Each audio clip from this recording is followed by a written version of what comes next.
Good morning. My name is Sigrid de Vries. I am the Director General of ACEA, and it's my great pleasure to welcome you to the start of the year press conference of ACEA here at the Brussels Auto Show, which is also the start of term event with our new ACEA President, Ola Källenius, the CEO of Mercedes. I'll share a few words with you myself before I hand over to him. And let me start by saying that 2025 will really be a pivotal year for the automotive industry and also for Europe. And as evidenced also here at the Brussels Auto Show, ACEA members are taking concrete steps to decarbonize mobility and to compete in the global arena, investing in cleaner technologies, optimizing supply chains, and also working with partners. It's really also very clear what needs to be done from a policy perspective, and we do have very high expectations from the important strategic dialogue on the future of the automotive industry that was announced by Commission President Ursula von der Leyen. We've been actively preparing for this new EU legislative term, and we do stand ready to work with policymakers in all corners of Europe, be it in Brussels at EU level, but also national capitals, in the regions and in the cities, to kickstart into action mode. And Ola Källenius will say more about this in a moment. I would like to take a look at the market conditions in 2025, because unfortunately, they will again not provide much tailwind to make life easier, especially also when it comes to the green transformation. ACEA will release full year 2024 numbers on Tuesday next week, but provisional figures show that 2024 saw an increase in new passenger car registrations of only 0.8% over 2023. And importantly, the total number of new registrations of just over 10.6 million units was still 18.4% lower than the total sold in 2029 or pre-COVID, pre-pandemic. And market analysts foresee only a modest growth at best in 2025. And at a time when we need scale more than ever to help the industrial and market transition to green mobility, these numbers remain cause for concern. Battery electric vehicle sales also keep struggling, showing a 5.9% decline in units in 2024 compared to 2023, and the total market share of new electric car registrations remained stuck at 13.6% in 2024, falling, in fact, by 1% compared to 2023, rather than increasing sharply towards around 20%, as they should have, to be on course for meeting stringent CO2 reduction targets in coming years. And the expectation is that also in 2025, despite a further marked increase in EV sales, the overall market share of electric cars again risks falling short substantially, maintaining therefore also the risk of high penalties for non-compliance. Clearly, with these figures translating into significant pressures on jobs, on manufacturing plants and on supply chains across Europe, action must be taken. Urgent and collective effort to put the transition, the green transformation, back on track, and also securing a more competitive, cleaner transport and a Europe that leads the world in sustainable automotive innovation. And for more on what's needed, I now really warmly welcome our new president, Ola Källenius, to the stage. Ola, the floor is yours.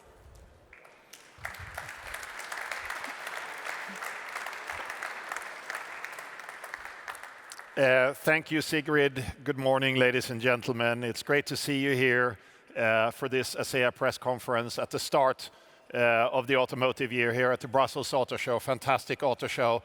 I heard with record visitor numbers. I'm happy to talk to you today in the capacity of representing the whole European auto industry as the incoming president of ACEA, and want to go into how we see the industry developing and what the priorities are. Rumor has it that in January there are actually more New Year's receptions and gatherings in Brussels than there are days. So I'm pleased to see that so many of you have come here this morning. Again, welcome. About a month ago, I was elected by the ACEA Board of Directors to be the new president of the association. So I would like to say thank you to the ACEA Board for putting their trust in me. I want to thank Luca Di Meo, on whose achievements I will build upon. On the final stretch of his presidency, he also welcomed Stellantis back, and I couldn't think of a better way for him to finish his presidency and get the whole European auto industry together. And I also want to thank Sigrid and her highly motivated team for the fantastic work that you do. ACEA is not only the voice of the European automotive industry, it is also a relevant and trustworthy thought leader in Brussels' political ecosystem. And for good reason. Our industry provides jobs to roughly 13 million Europeans. It contributes 7% of the EU's GDP.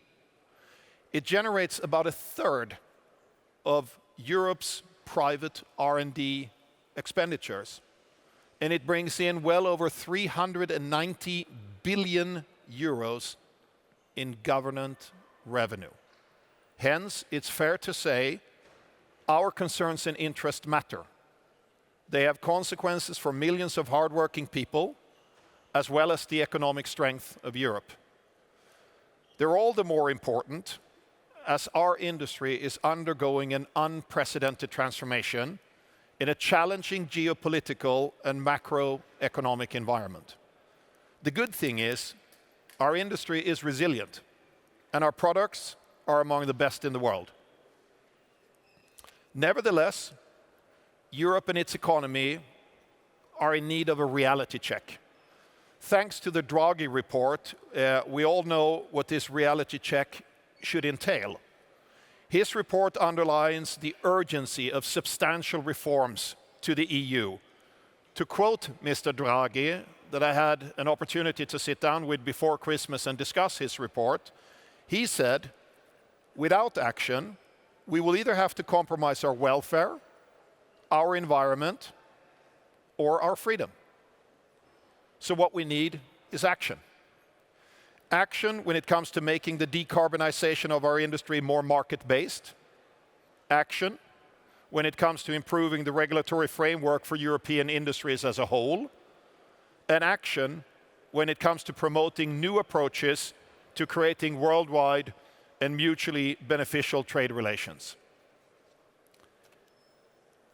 These three priorities for my ACEA presidency are based on these necessary actions. I'm going to start with the first one. We need a realistic pathway towards decarbonization of our industry. One that is market-driven and not primarily penalty-driven. Our industry remains fully committed to the EU's 2050 climate neutrality goal. The same holds true for the shift to zero-emission transport and mobility. We have invested billions, tens of billions, into new, clean technologies. The members of ACEA have started decarbonizing their portfolios, and today customers can choose from a range of electric and electrified vehicles that is larger than ever before. And even though Sigrid mentioned that the market dynamics actually kind of slowed down in 2024, the electrified total percentage of sales did not grow. It actually slightly dropped compared to 2023. The industry continues to increase its bet on zero emission and electric mobility. So next to the tens of billions that we have invested in the pipeline is even more investment into this new and zero-emission future.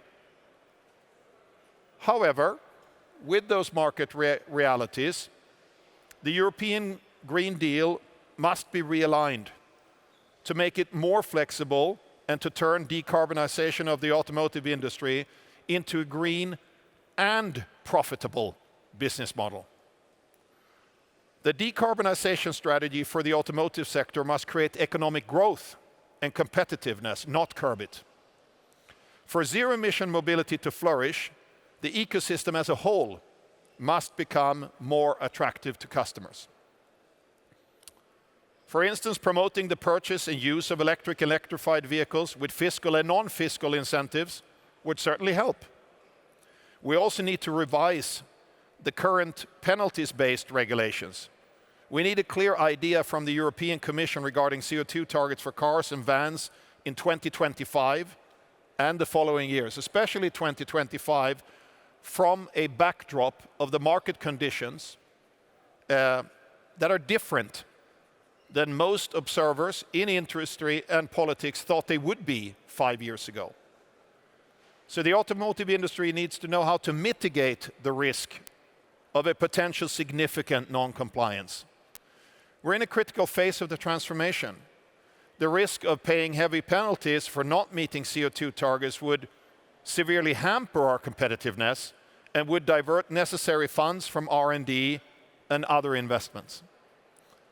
Very few forecasts predicted the current geopolitical and macroeconomic realities. Yet the majority of European political goals and guidelines are based on forecasts that have not materialized.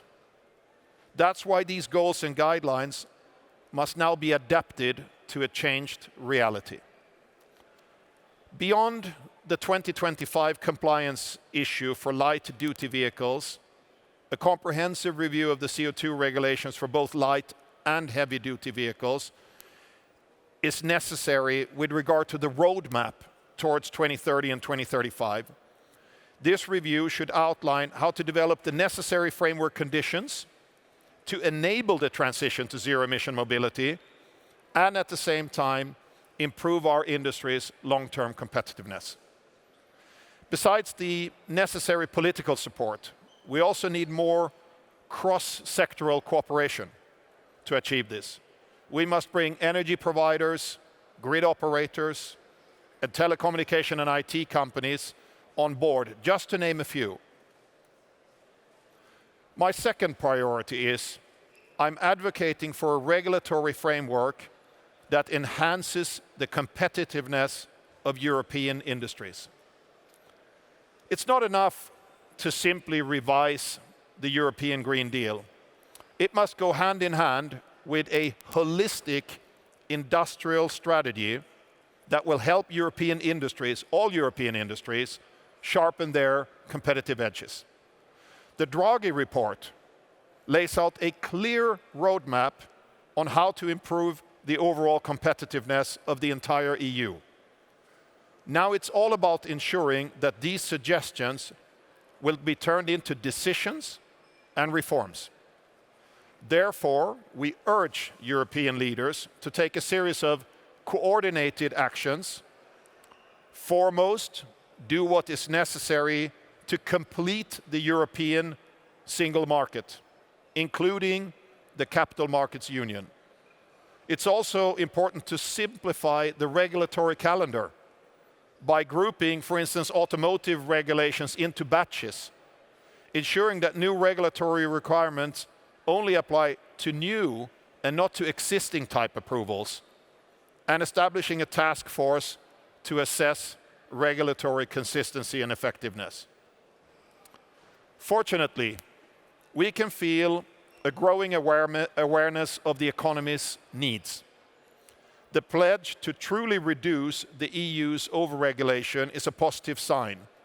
What the EU's industries need is more room for entrepreneurship and simplified regulatory framework with sufficient lead time for implementation. In our case, this would enhance the overall affordability and competitiveness of vehicle production in Europe, and ACEA will keep on pushing for these issues. The third priority for my presidency is to promote new approaches to creating worldwide, mutually beneficial trade relations. Over the last decades, we Europeans have gained significantly from the opening up of markets and free trade expanding worldwide. Exports are the backbone of the EU's prosperity, and thus, quite naturally, we also have much to lose if this development is reversed. To a certain degree, it is understandable that the EU must protect its domestic market and its economy against players not following the WTO rules. But experience has also shown that potential trade wars have no winners. Protectionist measures are not necessarily the best solutions. With regard to China, the level playing field should not be used in a way to cut off markets and endanger long-established, well-functioning supply chains. Rather than raising walls, the European internal market should be strengthened and made more resilient. Both regions, the EU and China, want to protect jobs in their home markets, while at the same time reaping the benefits of international and free trade. We acknowledge efforts by both EU and the Chinese policymakers to find a mutually acceptable solution in the EU anti-subsidy case. Now, these negotiations must come to a positive conclusion as soon as possible. With regard to the EU-US trade relations, European automotive companies support the creation of prosperity, employment and growth in the US. Our members are an integral part of the American economy. We look forward to working with the incoming administration on policies that help to grow the US manufacturing and auto industries. Christine Lagarde got to the heart of how future trade relations are best developed when she told the Financial Times that, I quote, retaliation was a bad approach, and that, I quote, you have to adjust to the other side of the table. The EU, in our view, should seek a grand bargain with the United States, an attempt to avoid a potential trade conflict. Overall, it's essential to recognize that the trade with China and the US in particular is the most vital to the European economy. Ladies and gentlemen, Europe and its economy are at the crossroads. I know that this can be unsettling and it creates uncertainty. But I'm a firm believer that this transformation will offer us new and exciting opportunities to grow and become even stronger. It's up to us whether we succeed. Let's move forward and embrace bold reforms. The strategic dialogue between the automotive industry and the European Commission will be a great opportunity to discuss such reforms and measures. And a New Year's resolution here in Brussels' political ecosystem should therefore be taking action beats talking about action. We at ACEA are ready for the benefit of Europe, its people, its economy. Thank you. Thank you, Ola. Thank you very much. Thank you for your attention. ACEA, driving mobility for Europe.